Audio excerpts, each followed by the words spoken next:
Sangarid valitsusest on läinud uuele katsele oma poliitilise aktsiooniga, mis puudutab energiapoliitika agenda läbisurumist, siis taastuvenergiatööstuskompleksi lobi näol ennekõike.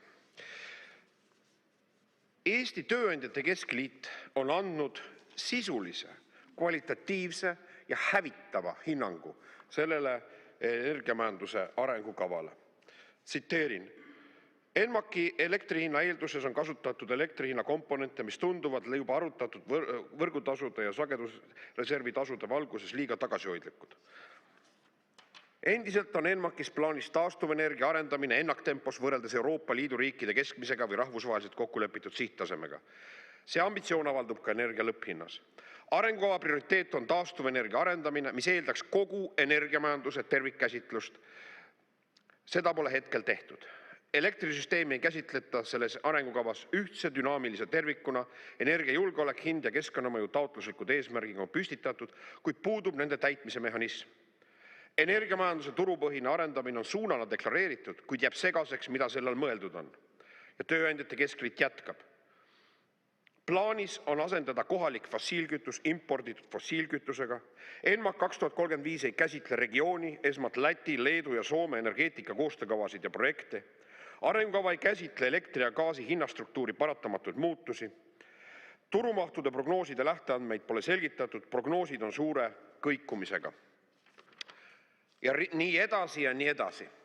Ja milline on valitsuse ja valitsuskoalitsiooni vastus sellele hävitavale hinnangule, tööandjate üleskutsele mitte kooskõlastada seda energiamajanduse arengukava? Sisuliselt 30 Eesti tööandjate, Eesti ettevõtluse, tööstuse, organisatsiooni kriitilisele seisukohale on valitsuse seisukoht, et nad ei arvesta mitte ühegagi. 0, näete, on ka number. Ja härra Kadastik komisjoni poolse ettekandjana ütles, et komisjonis ei vaevutud neid arutama. Näete, ei ole oluline, mida Eesti tööandjad, Eesti majanduse esindajad, eksperte kaasates arvavad meie energiamajanduse arengukavast.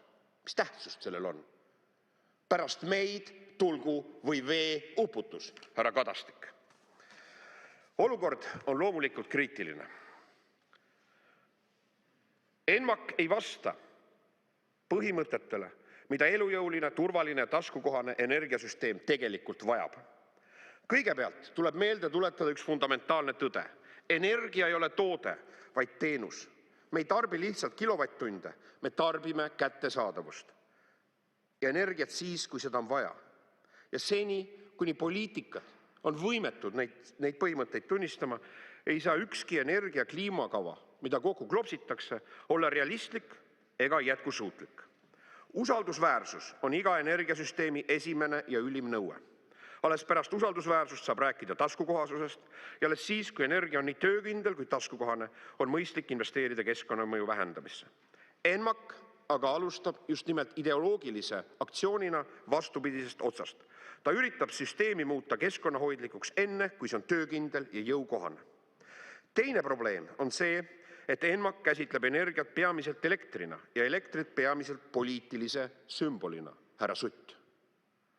Tegelikult tuleb energiat analüüsida terviklikult, kogu väärtusahela ulatuses, alates toormest, energiatihedusest kuni ringlussevõtu, võrguarenduse ja tarbijani jõudmiseni. Kui vaadata seda väärtusahelat, tekib 3 põhiküsimust.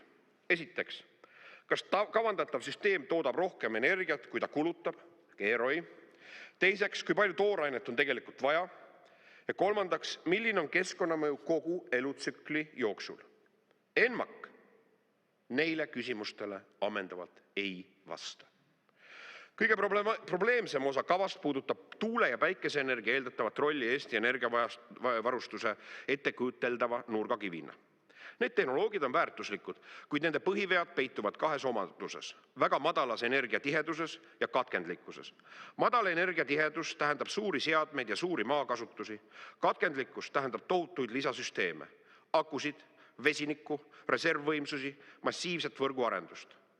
ENMAK räägib neist tehnoloogiatest peamiselt kui odavatest ja rohelisest, kuid jätab sisuliselt käsitlemata nende täieliku süsteemi kulu, mis suureneb mitte lineaarselt, vaid eksponentsiaalselt. Ja siit tuleneb meie riigi jaoks üks kõige kriitilisemaid küsimusi.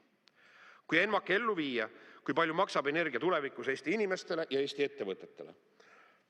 Kallis energia on majanduse arengut pidurdav, sotsiaalselt ebaõiglane ja tööstust Eestist välja tõukav jõud.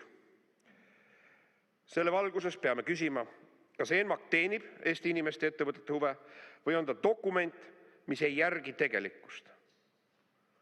Kui me tahame luua toimiva energiatulevikku, peame liikuma teistsugust radapidi ja Isamaa on mitme aasta jooksul korduvalt, kuid tagajärjetult esitanud oma põhitingimused energiamajanduse plaanile, mis on vajalik venitusteta välja töötada, kuid mis annaks investoritele mitte riski, vaid perspektiivi, teadus- ja arendustegevus saaks fookuse, olemasolevad energiasüsteemid muudaks puhtamaks ja efektiivsemaks.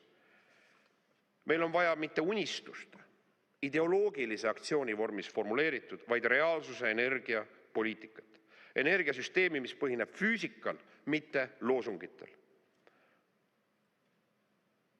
Me vajame plaani, mis ei koorma inimesi täiendavate kuludega, mida nii-öelda ahelreaktsioonina praegu valitsus kehtestab, mis hakkavad jõustuma järgmisest aastast, ning ebakindlusega, vaid tagab meie majanduskeskkonnale ja väljavaadetele tugevuse ja stabiilsuse.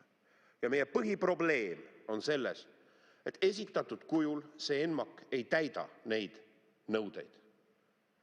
Ja need ei ole minu kui kodaniku sõnad üksnes, vaid see on üldistus Eesti energeetika ekspertide pidevast ja murelikust käsitlusest pika aja jooksul.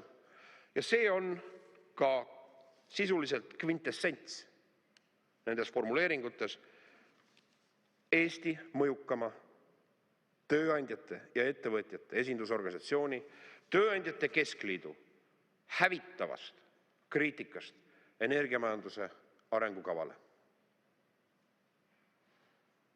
Härra Sutt naerab. Näete, sangarid julgesid selle paberi tuua ja nüüd on põhjust rahul olla. Probleem on selles, et see kava ei vasta ühiskonna vajadustele. Järelikult on minu üleskutse ühemõtteline valitsusele loobuda sellise kava jõustamiseks, sest see ei tooda mitte õiguskindlust ka majanduskeskkonnas, vaid kindlusetust. Et tegeleda tuleb reaalse energia arengukavaga, lähtudes nendest põhimõtetest, mida me korduvalt oleme sedastanud ja valitsusele esitanud. Aitäh teile! Aitäh!